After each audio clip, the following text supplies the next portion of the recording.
وہ علیہ السلام کی کلیریفیکیشن اس حوالے سے ضروری تھی. اور دیکھ لیں صرف 30 سال کی عمر میں وہ شہید ہوئے لیکن آتی دنیا کے لیے اپنا اثر چھوڑ گئے. اللہ تعالیٰ ان سے راضی ہو. قیامت والے دن اللہ تعالیٰ ہمیں ایسے اپنے نیک بندوں کا ساتھ نصیب فرمائے. آمین ثم آمین. تو ان کو حضرت علی نے اپنے دور میں مصر کا گورنر لگایا تھا اپنے دور خلافت میں. قیس بن سعد سے حکومت نہیں سنبھالی جاتی تھی. پیچھے سے مالک اشتر کو بھیجا, اس کو زہر دے کے مروا دیا گیا دشمنوں کی طرف سے. تو محمد بن ابی بکر مصر کے گورنر تھے.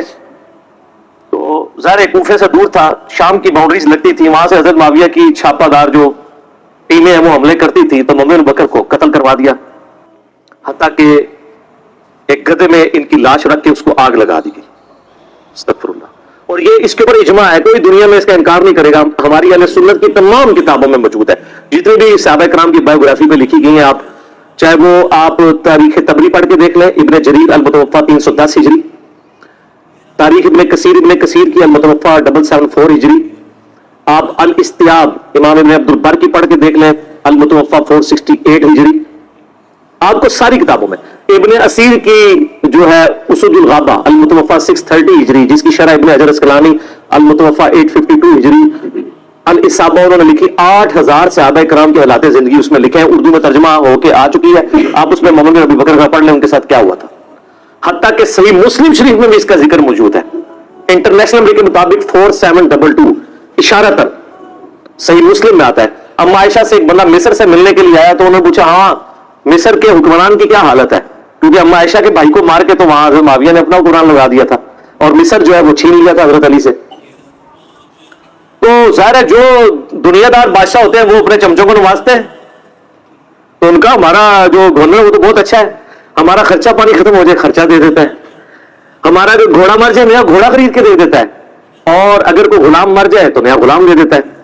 تو سیدہ عائشہ نے کہا کہ جو کچھ تم لوگوں نے میرے بھائی محمد ابن ابی بکر کے ساتھ کیا, تمہارے اس مصر کے گورنر نے اور اس پارٹی نے, یہ بات مجھے اس چیز سے نہیں روکے گی کہ میں تمہیں رسول اللہ کی ایک حدیث سناؤں جو اسی حجرے میں جہاں تم مجھ سے ملنے آئے ہو, اما عائشہ وہ پردے میں ملا کرتی تھی, اسی حجرے میں نے اللہ کے محبوب صلی اللہ علیہ وآلہ وسلم سے سنا تھا کہ آپ علیہ السلام یہ دعا کیا کرتے تھے, اے اللہ جو حکمران اپنی رعایا کے ساتھ سختی کرے تو بھی اس کے ساتھ سختی فرمانا, اور جو اپنی رعایا کے ساتھ نرمی کرے تو بھی اس کے ساتھ نرمی فرمانا.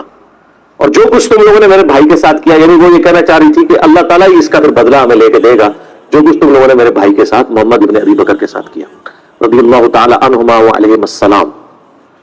تو سیدہ عائشہ اس وجہ سے حضرت معاویہ سے ناراض تھی. یہ تو ایک بھائی کا آپ نے سنا. ایک دوسرا بھائی تھا, وہ تھا عبد الرحمن بن ابی بکر, اور وہ ایسا بھائی تھا کہ اس کی ماں اور سیدہ عائشہ کی ماں بھی سیم تھی. ادھر تو باپ سیم تھا, ماں الگ تھی. عبد الرحمن بن ابی بکر ہمارے سب کانٹیننٹ کے اعتبار سے سگا بھائی تھا. ویسے تو سگا بھائی ہوتا ہے جب باپ ایک ہو جائے ماں ڈیفرنٹ بھی ہو. اس کے بارے میں آپ صحیح بخاری اٹھا کے دیکھ لیں, 4827 نمبر حدیث ہے انٹرنیشنل نمبر کے مطابق. مروان جب حجاز کا گورنر ہوتا ہے, مسجد نبی میں خطبہ دیتے ہوئے وہ بار بار یزید ابن معاویہ کا ذکر کرتا ہے تاکہ وہ بیعت لے حضرت معاویہ کے بعد ان کے بیٹے کے لیے. یہ بخاری کے الفاظ ہیں. اور اس کے لیے ظاہر جب وہ فضائل و برکت, جیسے یہاں بھی ہوتا ہے کہ امت کے وسیع تر مفاد میں یا میرے عزیز ہم وطنوں, یہ وہی چیز. تو اللہ تعالیٰ نے امیر المومنین کو یہ بات سجھائی ہے. اچھا یہ بخاری میں بھی حدیث ہے, اور یہ آپ کو ڈھونڈنا کوئی مشکل نہیں ہے. آپ تفسیر ابن کثیر کھول کے سورۃ الاحقاف پارہ نمبر 26 میں آیت نمبر 17 کے کانٹیکسٹ میں بخاری کی حدیث اور جتنی اور حدیثیں ہیں, یہ حدیث المستدرک الحاکم کے اندر بھی موجود ہے بڑی ڈیٹیل کے ساتھ, اور یہ حدیث سنن نسائی الکبریٰ کے اندر بھی موجود ہے بڑی ڈیٹیل کے ساتھ.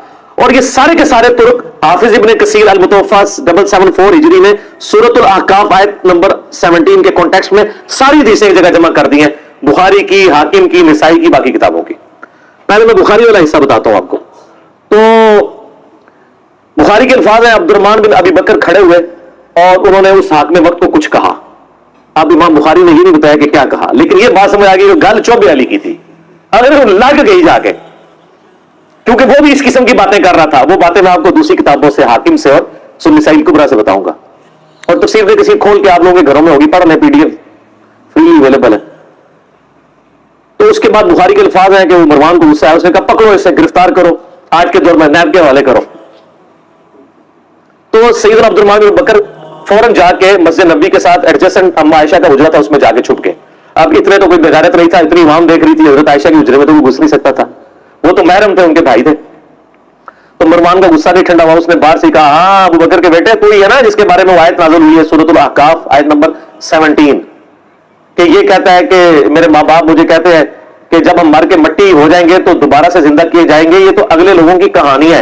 ابو بکر کے بیٹے یہ تیرے بارے میں نازل ہوئی ہے, تو اپنے ماں باپ کو کہتا تھا کہ قرآن اگلے لوگوں کی کہانی ہے. نعوذ باللہ, کتنا بڑا جھوٹ بولا.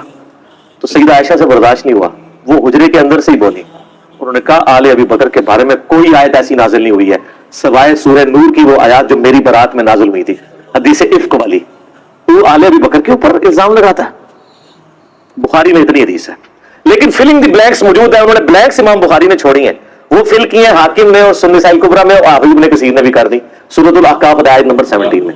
وہ کیا ہے کہ مروان نے کہا کہ امیر المومنین جو ہے نا یہ چاہتے ہیں کہ اپنے بعد اپنے بیٹے کو نامزد کر دیں, جس طرح کہ ابو بکر نے بھی تو عمر کو نامزد کیا تھا, حالانکہ وہ بھی مشورے سے کیا تھا, اور دوسرا عمر حضرت ابو بکر کے بیٹے تھے. تو کیا وہ مطلب وہ کس طریقے سے ریزیمبلنس بنا رہا تھا, تو اس پہ ابو بکر کے بیٹے کو غصہ تو آنا تھا نا. تو ابو بکر کا بیٹا عبد الرحمن بن بکر وہاں کھڑا, اس نے کہا سیدھی طرح کہا تیرا امیر المومنین معاویہ کیسر و کسرا کے طریقے پہ چلنا چاہتا ہے, ابو بکر اور عمر کے طریقے پہ نہیں. ہائے ہائے ہائے اے وہ گل سی جی بخاری میں لکھا ہے, کچھ کہا اور وہ لگ گئی آگ, اور نے کہا پڑھو انہوں, پھر آگے بخاری میں آتا ہے. اور اس میں آگے موجود ہے کہ سیدہ عائشہ نے اندر سے کہا اسکت, چپ کر, بکواس بند کر, آل ابی بکر کے بارے میں کوئی ایسی آیات نازل نہیں ہوئی سوائے میری برات میں. اور ان حدیثوں میں آگے موجود ہے البتہ مروان تیرے بارے میں موجود ہے, جب تو اپنے باپ حکم کی پشت میں تھا, رسول اللہ نے کہا تھا حکم پہ لعنت, اس کی اولاد پہ لعنت, تو اسی لعنت کا ٹکڑا ہے. حضور نے تو پہلے ان دونوں باپ بیٹا کو حضور نے مدینہ بدر کر دیا تھا. حضرت ابو بکر کے ساتھ بڑی سفارشیں کی, حضرت عثمان نے واپس لانے کی, وہ رشتہ دار تھا نہیں آنے دیا, حضرت عمر نے نہیں آنے دیا. پھر حضرت عثمان اپنے دور میں رشتہ داری کی وجہ سے لے آئے, اور حتیٰ کہ اپنی بیٹی کا نکاح بھی مروان سے کر دیا, اور پھر وہی گھاٹے فٹ ہو گیا. تو اسی کی وجہ سے مسلمان رہا پھر حضرت عثمان کے خلاف ہوگی, ایک تلخ حقیقت ہے. یوٹیوب پہ میرا کلپ دیکھ لیں, حضرت عثمان کی شہادت کے اصلی اسباب, جعلی اسباب نہیں جی. عبداللہ بن سبا تھا, 40,000 صحابہ اس کے پیچھے لگ گئے, یعنی حضور کے تربیتی یافتہ صحابہ 40,000, ایک ابن سبا نے ان کی مت مار دی. بالکل جھوٹ ہے, میں نے بخاری مسلم سے اپنے پمفلٹ میں جس کا تعارف میں اینڈ پہ کراؤں گا, یہ سارا کچھ کھول دیا ٹروتھ. اچھا اب ظاہر ہے جب یہ دشمنی ہو تو آپ کیا سمجھتے ہیں دشمنی ختم ہوتی ہے؟ ساری اہل سنت کی تاریخی کتابیں جن کا میں نے حوالہ دیا, اس میں ملتا ہے کہ عبد الرحمن بن بکر پھر جا کے چھپ گئے. کچھ عرصے بعد کسی غار سے ان کی لاش ملی, اور لاش لا کے پھر مکے میں لا کے دفنایا گیا ان کو قبر میں, قبر کے اندر. اب ظاہر ہے کہ یہ غار میں ایک بندہ چھپا ہوا, وہاں سے لاش ملے, تو نامعلوم افراد, چند نامعلوم افراد میں, اور وہ نامعلوم افراد کون سے ہو سکتے ہیں؟ ظاہر جو اس سسٹم کے بینیفیشری تھے. ہم نام نہیں کسی کا لیتے, جہاں نام تھا میں نے نام لے کے کہا, جہاں نام نہیں ہے صرف نامعلوم افراد ہے, وہ آپ کو خود پتہ چل رہے ہیں کون نامعلوم افراد ہے. حتیٰ کہ جامعہ ترمذی میں موجود ہے 1055 نمبر حدیث انٹرنیشنل نمبر کے مطابق, اما عائشہ عبد الرحمن بن ابی بکر کی قبر پہ آئیں, روئیں, وہاں پہ آ کے اشعار پڑھے, وہ بڑے دردناک عربی کے اشعار ہیں کہ ایک زمانہ تھا اے میرے بھائی, ہم اکٹھے ایک گھر میں رہتے تھے, ہم نے کبھی سوچا بھی نہیں تھا ہم ایک دوسرے سے کبھی جدا بھی ہوں گے, اور آج یہ حالت ہے کہ ہمیں یہ یاد بھی نہیں کہ ہم دونوں اکٹھے تھے. اور اگر میں تیری موت کے وقت تیرے پاس موجود ہوتی اور ساتھ یہ کفن دفن والا معاملہ کرتی تو میں تیری قبر پہ بھی نہ آتی, چونکہ تو میری غیر موجودگی میں فوت ہوا, اس لیے میں تیری قبر پہ آئی.